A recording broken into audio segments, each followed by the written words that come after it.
स्वतंत्र तेलंगणा चळवळीचे एक प्रमुख योद्धा, दीनदुबळ्यांसाठी काम केलेले, अखंड आंध्र प्रदेश राज्यातील पद्मशाली समाजातील उत्तुंग राजकीय कारकीर्द असलेले नेता असे कैलासवासी कोंडा लक्ष्मण बापूजींचे आदर्शवत व्यक्तिमत्व होते. मुंबईत झालेल्या बापूजींच्या 110व्या जयंती कार्यक्रमात मुंबई प्रांतीय पद्मशाली संगमचे अध्यक्ष सैवे रामुलू हे बोलत होते. ते पुढे म्हणाले, बापूजी आंध्र प्रदेश सरकारमध्ये उपसभापती, कॅबिनेट मंत्री, 5 वेळा आमदार होते. आंध्र प्रदेश राज्यातील छोट्याशा खेडेगावात जाऊन जिथे पद्मशाली समाजाचे 10 ते 15 कुटुंब असले तरी बापूजींनी त्या छोट्याशा गावात देखील पद्मशाली संगम स्थापन करण्यास बापूजींनी गावागावात सांगितले होते.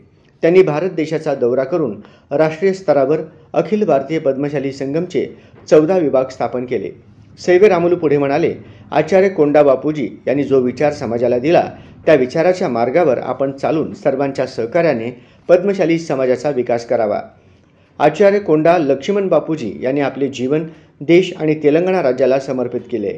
बलिदान, धैर्य, चिकाटी, प्रामाणिकपणा, वंचितांचे जीवन आणि पद्मशाली यांचे जीवन यासाठी कैलासवासी कोंडा बापूजी लक्ष्मण यांनी काम केले होते. कोंडा लक्ष्मण बापूंच्या प्रतिमेला पुष्पहार अर्पण केल्यानंतर 110 दीप प्रज्वलन केले. पद्मशाली युवक संगमने तयार केलेल्या कोंडा लक्ष्मण बापूजींच्या जीवनावरील चित्रफीत दाखवण्यात आली.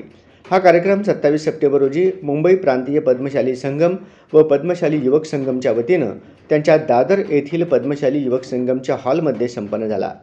कार्यक्रमाला उपस्थित सर्वांचे स्वागत पद्मशाली युवक संघ सरचिटणीस महेश्वरम चंद्रशेखर यांनी केले.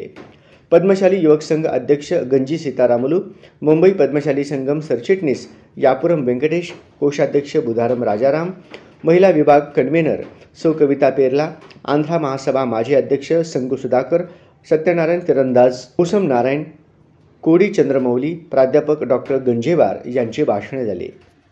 सौ संगी शेट्टी भाग्यलक्ष्मी, कोडी गोवर्धन नल्ला कासय्या, पगिमडी सत्यनारायण, जिल्हा शारदा, जिल्हा पुरुषोत्तम दोंतुल श्रीनिवास, वडनाला रघु, जनार्दन वडनाला, नरमेटा व्यंकटाद्री, रामदास रापल्ली, नल्ला श्रीनिवास, शेरला प्रल्हाद, वेमुला रामचंद्र, पोन्ना श्रीनिवास, श्रीनिवास भीमनाथ तसेच वरळी, दादर, गोवंडी, मानखुर्द, बोरिवली, विक्रोळी, नवी मुंबई येथील समाज बांधव व महिला उपस्थित होते.